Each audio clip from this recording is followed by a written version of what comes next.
Abazali bami, can you please listen to uMakhumalo anika amagama anokuhlakani, amagama anempilo and amagama azonimekisa phambili empilweni, more especially women.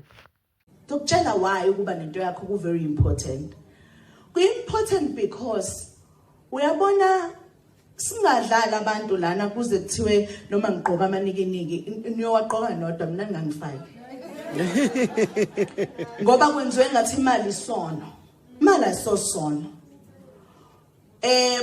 Bese umuntu athi awudingi lutho ngikona konke futhi ngizokunika konke.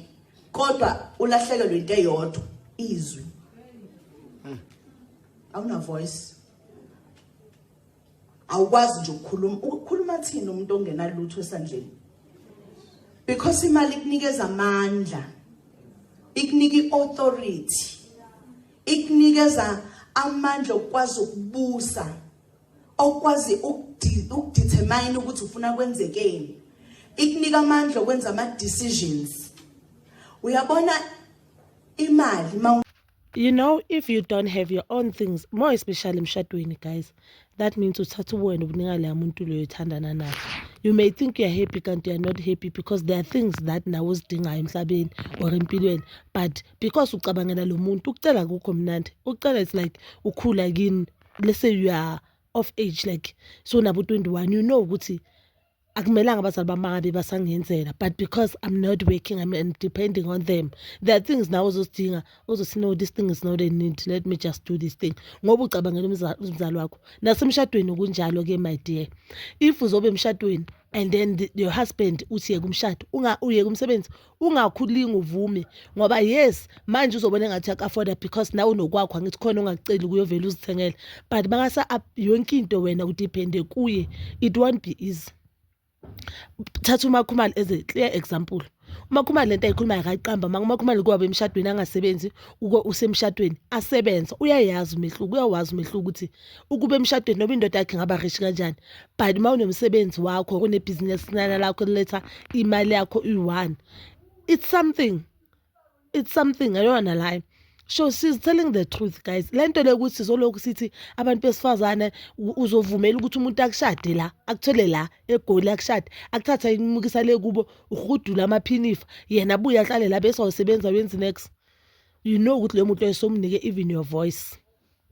Because sometimes futhi umuntu uthi the person normally gives you money nge-25, asithi ukunika nge-25 imali, nge-23 yakwadi. So uthi lokucela imali eyebrow pencil kanti mhlawumbe wena umuntu ozithandela ukuyi-makeup phela. So ugcina uSnoopy noma ungamfuni. So abana manje amantombazana abagcoka ama-weave, guys, le nywele lezi expensive and ziyahluka, and mind you inywele vela akusinidi. Umuntu makasathi uzithengelana inywele ze-8,000 uzothini? But imali mako yakho and uzithanda, uyozithenga njengoMakhumalo uthanda izinto ezinhle. So obvious vele khona ezinye izinto umsele ukubonyeka azazibone ezinidi kuMakhumalo, but kuye uMakhumalo yinidi because izinto ezimjabulisayo, guys. Bakhona abafazi la ngaphandle bajabulisa ukuthi agcoke abe muhle, athi makeup ebumuhle, and omunye umuntu angasho ukuthi hayi guys, makeup akusinidi, but to her because it bring happiness, guys. Happiness is much more important, guys. We know now, because of if you are not happy uzoba depressed, and when you are depressed you are not being the best version of yourself. Khona ezinye izinto onyeke uzi-experience empilweni yakho, or khona imizwa empilweni yakho engajive kahle because you are not happy, you are depressed.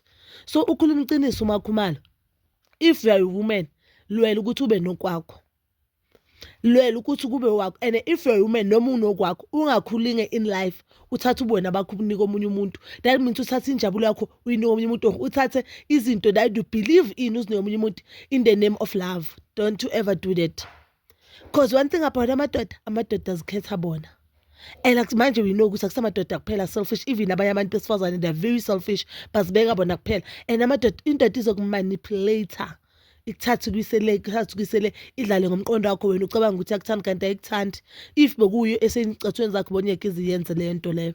So guys, money is everything. Imali beyimpande yesono mhlambe le angazi ku-19th century, but now no. Money is happiness and money is everything in life. Money can buy everything. Everything. not a South Africa but the whole world. Man is everything. Man is voice. Man is everything. Man is skin. Man is body. Hey, man is happiness. Money is everything. So it is important in life to have your own man. Noma ngabe incane kangakanani egcineni yakho and uyayisebenzela. Imali yakho isebenzele kanzima. Ukuthi uyisebenzela kanjani as long as you are not doing any crime. Eyakho, my love. That is all for now. But please don't forget to like, subscribe, share, and hit that notification button.